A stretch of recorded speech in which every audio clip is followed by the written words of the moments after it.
Bem-vindos de volta ao nosso estudo de Provérbios e eu desejaria estar sentado com vocês em uma mesa ao invés de olhar para uma câmera. Seria uma bênção dialogar com vocês, falar sobre o livro de Provérbios com vocês. Vocês poderiam me fazer perguntas e eu talvez pudesse fazer perguntas e talvez pudéssemos encontrar algumas respostas na palavra de Deus, mas este é o melhor que nós temos e eu quero que seja uma bênção para vocês, jovens. Me escutem.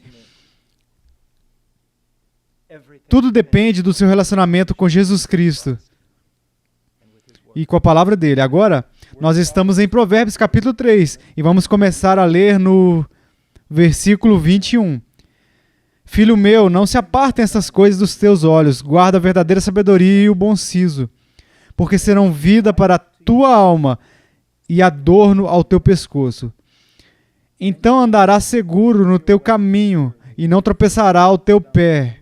Quando te deitares, não temerás, deitar-te-ás e o teu sono será suave. Não temas o pavor repentino, nem a arremetida dos perversos quando vier. Porque o Senhor será a tua segurança e guardará os teus pés de serem presos. Agora vamos ao Senhor em oração. E por favor, ore também. Ore. Ore para que Deus te ensine a sabedoria, que Ele abra o seu coração, que Ele abra os seus olhos, a sua mente, para que você enxergue coisas maravilhosas na palavra de Deus. Vamos orar. Pai, obrigado pela sua palavra. Eu oro, querido Deus, por aqueles que estão ouvindo este breve ensinamento, que, ó Deus, que eles sejam abençoados. Abençoados por conhecer a Cristo Salvador. Abençoado por amar Ele. Abençoados por servir Ele. Ó Deus, que a vida deles seja uma maravilha, que a vida deles seja uma oferta ao Senhor. Em nome de Jesus. Amém. Então, no versículo 21, nós fizemos na nossa última lição, diz: Filho meu, não se aparta essas coisas dos teus olhos, guarda a verdadeira sabedoria e o bom siso. Então, para que nós possamos estudar isso, nós devemos valorizar isso, estudar e valorizar, e nós nunca devemos deixar ir embora. Isso requer repetição e requer muito trabalho, estudando a palavra de Deus, meditando na palavra de Deus, memorizando a palavra de Deus, ouvindo a palavra de Deus. Não negligencie. Jovem, me escute. Você está em uma igreja bíblica, onde as escrituras são lidas e onde as escrituras são expostas. Você precisa se treinar para escutar. Sim, até o Brother Paul, às vezes, a minha mente, ela divaga. E eu tenho que trazer de volta ao centro, eu tenho que ouvir a leitura das escrituras, eu tenho que treinar eu mesmo. E às vezes, durante a pregação, a minha mente ela pode vagar, e eu tenho que me colocar de volta no centro e ouvir o que está sendo dito. Não é apenas a nossa responsabilidade, é o nosso privilégio. Agora, aqui estão algumas das promessas que a sabedoria nos concede. Se aguardarmos, manter ela diante dos nossos olhos, no versículo 22, porque serão vida para a tua alma. Olha, tantas pessoas, elas simplesmente existem. Você percebe que no dia a dia, assim, talvez agora sendo jovens e você está aí pensando no seu futuro e há todos os tipos de coisas interessantes, mas mais tarde, quando você ficar mais velho, você precisa perceber, e você verá isso, que a maioria das pessoas simplesmente existe.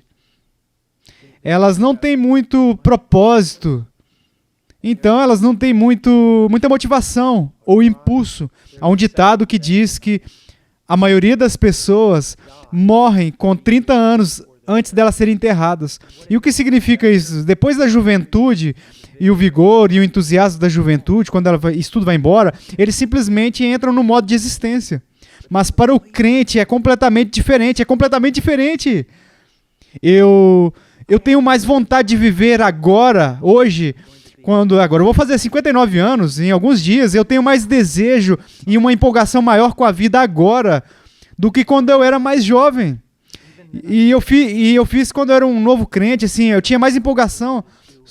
Hoje eu tenho mais empolgação sobre o que o Senhor está fazendo, entusiasmo, o que Ele está fazendo na minha família, no mundo das missões. Quanto mais eu estudo a palavra dele, mais confiança eu tenho nele. Então, ao relacionamento com, é claro, Jesus Cristo, no relacionamento com o Espírito Santo, que habita em nós. Então, para muitos não há existência, meramente assim, uma vida biológica meramente, uma vida, é mais do que isso, é uma vida abundante. E isso vem de Jesus Cristo, fé nele, mas também nosso relacionamento com ele na palavra dele. Você pode estar dizendo, irmão, pô, todo o tempo é só palavra, palavra, palavra, palavra. Sim, você está entendendo. Então, todos os maiores homens e mulheres de Deus que fizeram coisas magníficas e demonstraram devoção assim, magnífica, você percebe que todos eles tiveram, duas coisas reais em comum. Uma devoção à palavra e uma devoção à oração. São chaves. Sua carne vai odiar isso, mas elas são chaves. Agora, ele continua. Ele diz, serão vida para a tua alma e adorno ao teu pescoço. Há um senso de beleza na sabedoria.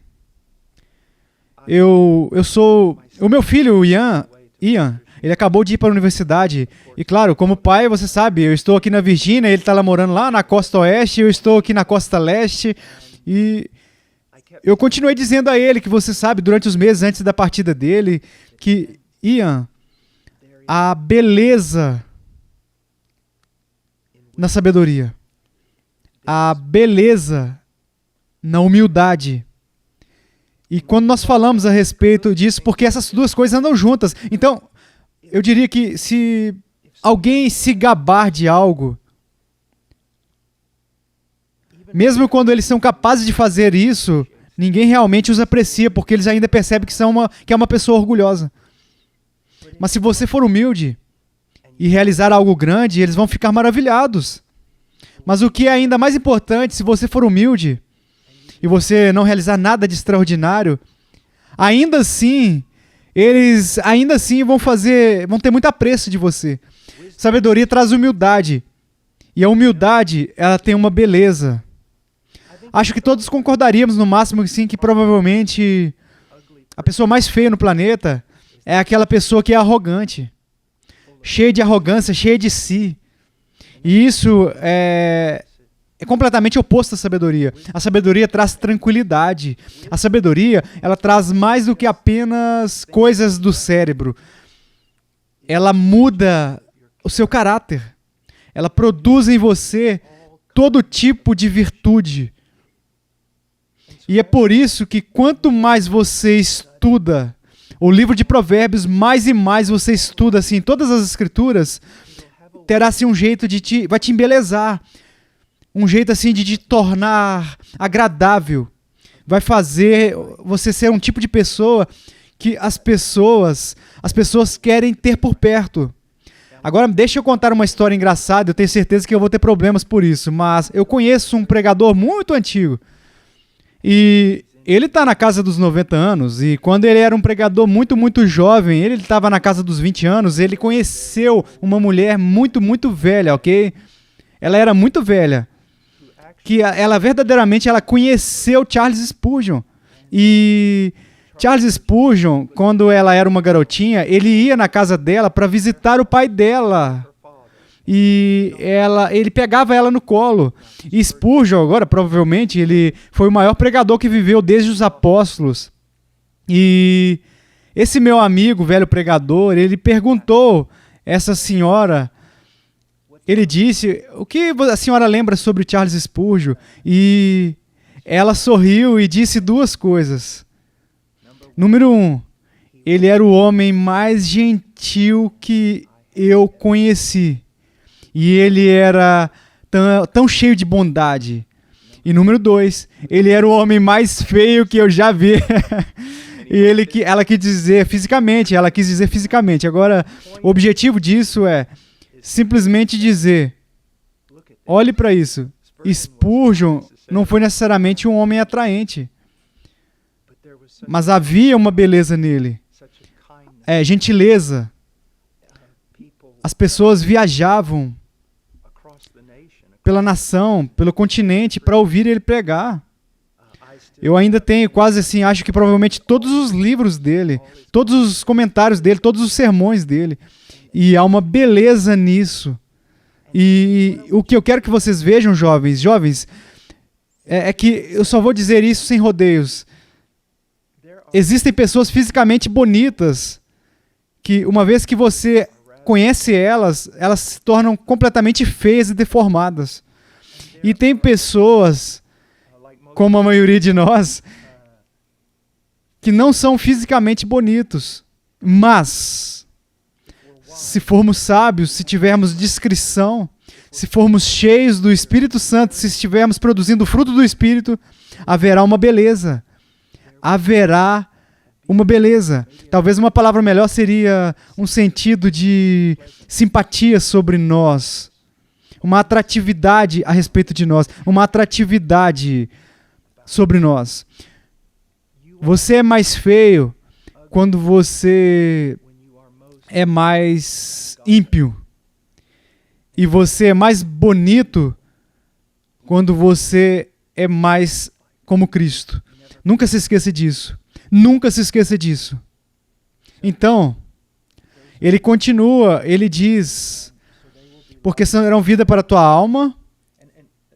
E deixa eu dizer algo que eu perdi aqui. Haverá vida para a sua alma. Não apenas uma vida superficial, mas uma vida profunda e duradoura. Profunda e duradoura alegria. Que mesmo assim as circunstâncias da vida não podem de fato afetar. Tanto assim porque sua vida, sua alegria não dependem das circunstâncias do momento, enfim, mas dependem da sua relação imutável com o Senhor Jesus Cristo. E o imutável, o significado assim, fidelidade imutável dele. Agora, vamos continuar. Então ele diz no versículo 23, que então andarás seguro no teu caminho e não tropeçará o teu pé. Não tropeçará o teu pé. Então a palavra de Deus, é como você tivesse assim, alguém caminhando no escuro. Agora deixa eu colocar dessa maneira. Sem a palavra de Deus, você está andando no escuro.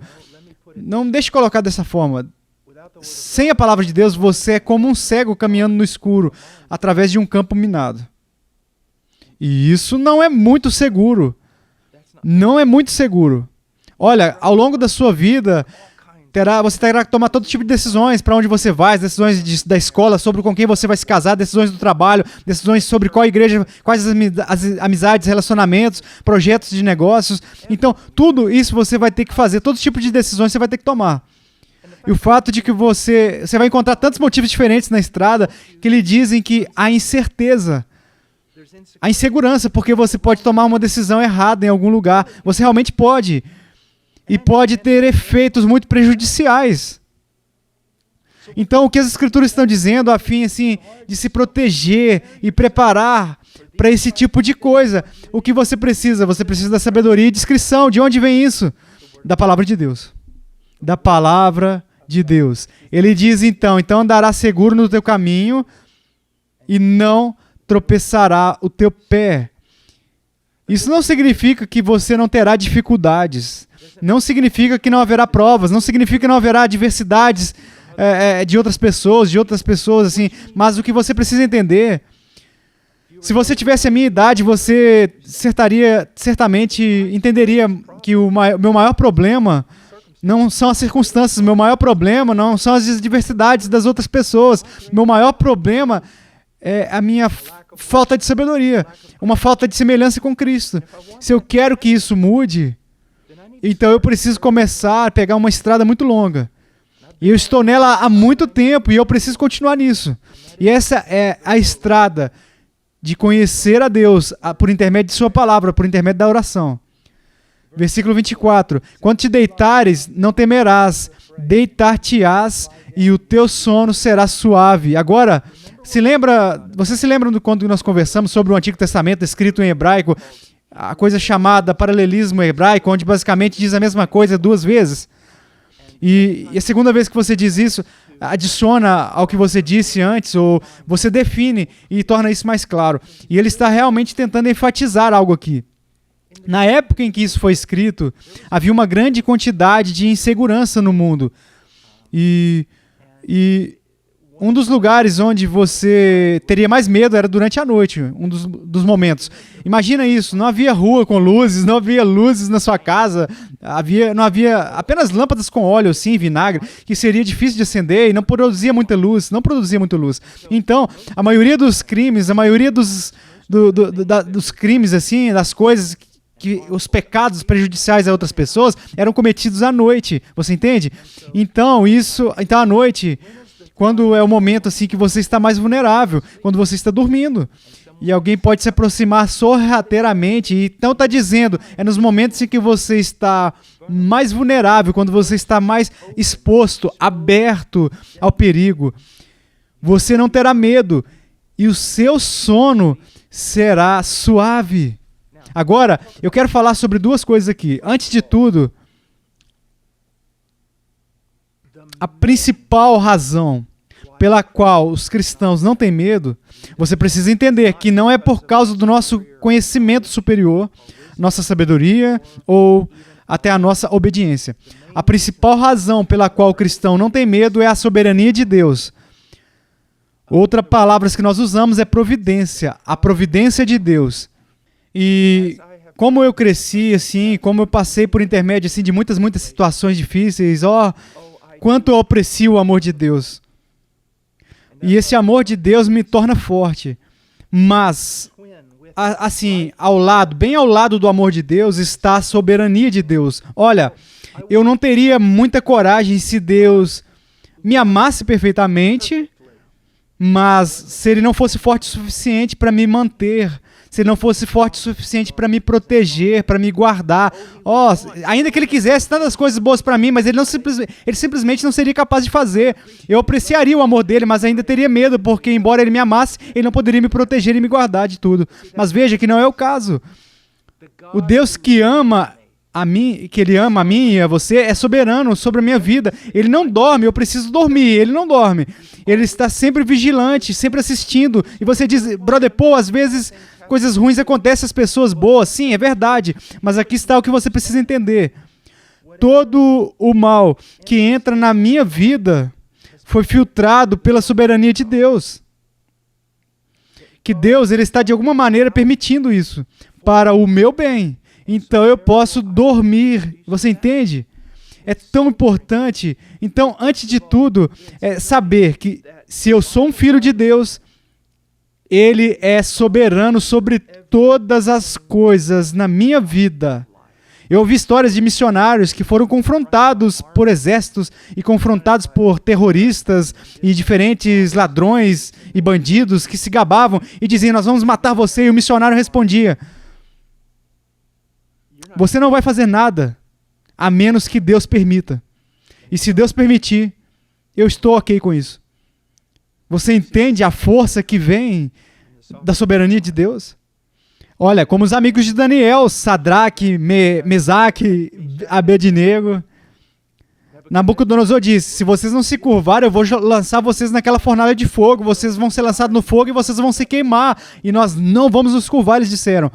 Eles não tinham certeza absoluta da salvação de Deus, da fornalha, mas eles sabiam que Deus faria isso se Ele quisesse, então eles não se curvaram, mas eles sabiam que a soberania de Deus, a parte dela nada aconteceria, Deus então não permitiu, uma vez que Deus estava amando eles, tudo que Deus permitir seria para o bem eterno. Então, você esteja seguro nisso, principalmente por causa da soberania de Deus. Eu amo essa doutrina. Agora, em segundo lugar, estamos seguros de uma forma prática. Agora, o que eu quero dizer com isso? Eu conheci um cara que eu aconselhei ele e ele sempre estava apanhando. Eu quero dizer, ele estava sempre apanhando fisicamente. E eu disse a ele, olha, como parar com isso? Pare de ir a lugares onde você pode apanhar. Pare de andar perto de pessoas que são violentas. Agora, o que eu estou tentando fazer aqui é que também nós temos uma responsabilidade. Se você está caminhando em impiedade e andando em pecado e entrando em relacionamentos com pessoas com quem você não deveria andar, então você está se abrindo para o perigo. Você entende? A palavra de Deus é dada para nos proteger, para nos ajudar a navegar por esse campo minado. Então, se eu estou frequentemente com grupos de caras que adoram brigar, trair, beber, fazer loucuras, coisas assim, eu posso esperar o quê? Eu não vou dormir com muita segurança. Então, eu não posso simplesmente dizer que é soberania de Deus e tal, mas eu também tenho que perceber que eu tenho uma responsabilidade. E isso é aprender a palavra de Deus, para que eu saiba como navegar por esta vida. Então ele diz, quando te deitares não temerás, deitar-te-ás e o teu sono será suave. Agora, vamos passar bem rápido pelo restante, porque já tocamos nisso. Ele diz, não temas o pavor repentino.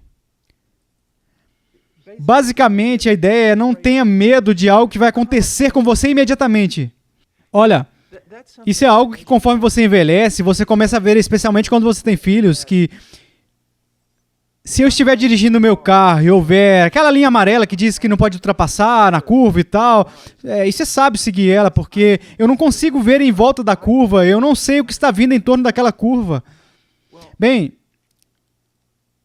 se eu sou tão pequeno que nem sei o que está por vir em torno de uma curva, com certeza eu não sei o que está por vir na próxima curva da minha vida, o que vai acontecer no próximo ano, daqui 3 anos, ou o que vai acontecer com a missão, ou com a família, ou meus filhos, ou a minha esposa, ou comigo, eu não tenho ideia. E eu não tenho realmente nenhum controle sobre isso, você entende? E algo poderia apenas, quero dizer, eu poderia entrar no escritório um dia e isso acontecesse, pensando assim, cara, eu vou fazer alguns estudos, vou fazer isso, vou fazer aquilo para encontrar com as pessoas, e em seguida alguma tragédia acontecer a um missionário em algum lugar que nós estávamos esperando e o dia inteiro ou a semana inteira é destinada a resolver esse único problema, cuidando de algum evento trágico, você entende? Você e eu vamos ter medos repentinos que virão. Haverá uma realidade constante em nossa vida que, quando olhamos para nossos filhos, realmente não podemos protegê-los. Realmente não podemos garantir nada para eles. Não podemos nem mesmo garantir a nossa próxima respiração. Então, quando você perceber que isso vai criar um grande medo em você, a menos... Olha, que exista um Senhor soberano sobre você, que te ama. E essa é a minha grande confiança. Olha, eu disse isso numa história anteriormente, eu estive em muitos lugares difíceis, selvas profundas, montanhas um tanto altas nos Andes, gente muito violenta, gente má, lugares perigosos na cidade e tudo mais. E eu sou pastor, não é porque eu sou forte, ou perspicaz, ou esperto, ou algum tipo de cara militar, ou que eu saiba sobre a selva. Não, nada disso. Eu fui capaz de passar por essas coisas com confiança porque eu estava com pessoas que realmente conheciam e sabiam o que estavam fazendo. Que realmente eram confiáveis. E isso me deu confiança para entrar naqueles lugares por causa das pessoas ao meu redor. Agora, pense quão maior isso é em relação a Deus. Você entende? Eu quero dizer, eu tenho confiança. Não porque eu sei o que está por vir, mas porque Ele sabe o que está por vir. Mas não apenas Ele sabe o que está por vir. Ele está no controle. E isso é um enorme conforto. Então Ele diz... Não temas o pavor repentino, nem a remetida dos perversos quando vier. Agora olhe para o 26. Esta é a chave. Olha, é tão lindo, porque o Senhor será a tua segurança e guardará os teus pés de serem presos. O Senhor será a tua segurança ou confiança, você entende? Eu quero ler na nova tradução em inglês. Pois o Senhor será a fonte da sua confiança. Devemos estar confiantes de que que não está errado. Eu conheci cristãos que acreditam que, de alguma forma, são meio piedosos e não estão confiantes. Devemos estar confiantes. Não é uma questão de confiança, é uma questão de fonte da sua confiança. Você está confiante porque você pensa que é inteligente, que é forte, que é capaz, sábio, astuto, inteligente. Isso é idolatria. E isso é tolice. Ou você está confiante porque a fonte da sua confiança é este magnífico soberano que amando todos os justos, o Deus. Você entende? É por isso que podemos dizer que posso fazer todas as coisas por intermédio de Cristo, que Ele me fortalece. Agora, quando Paulo diz... Eu vi pessoas dizerem isso quase assim de uma forma orgulhosa, uma maneira boba, tola. Porque eles estão tirando isso do contexto.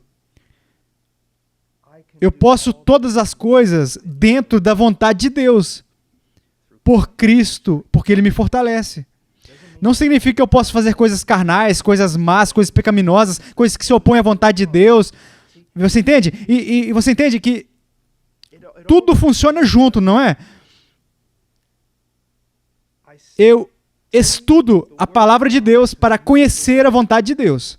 Você entende isso? E então, eu procuro fazer a vontade de Deus. E nisso, eu posso fazer tudo isso por intermédio de Cristo que me fortalece. Cristo vai me fortalecer para fazer a vontade dEle, que Ele revelou na sua palavra. Então, se o Senhor chamou você para ir para uma determinada escola, é a vontade dEle para você fazer uma determinada coisa. Então, Ele vai fortalecer você para você passar por isso, se isso for a vontade dEle. E se Deus te chamou, e um dia, provavelmente, Ele vai chamar você para casar. É a vontade dEle que você se case com aquela garota, é a vontade dEle que a garota case com aquele cara. Então, Deus, Cristo, te fortalecerá para você procurar cumprir a vontade dEle naquele casamento. Efésios 5.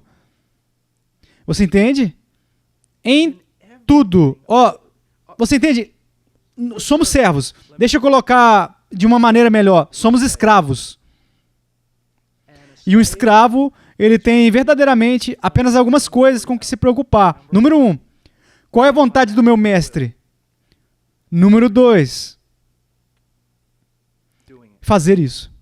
Então o mestre cuida de todo o resto. Então, por que podemos deitar neste mundo terrível sem medo? Só porque conhecemos nosso Deus e conhecemos a palavra dele. E conhecemos nosso Deus por intermédio da sua palavra. Ok? Bem, Deus te abençoe. Vamos continuar a partir daqui.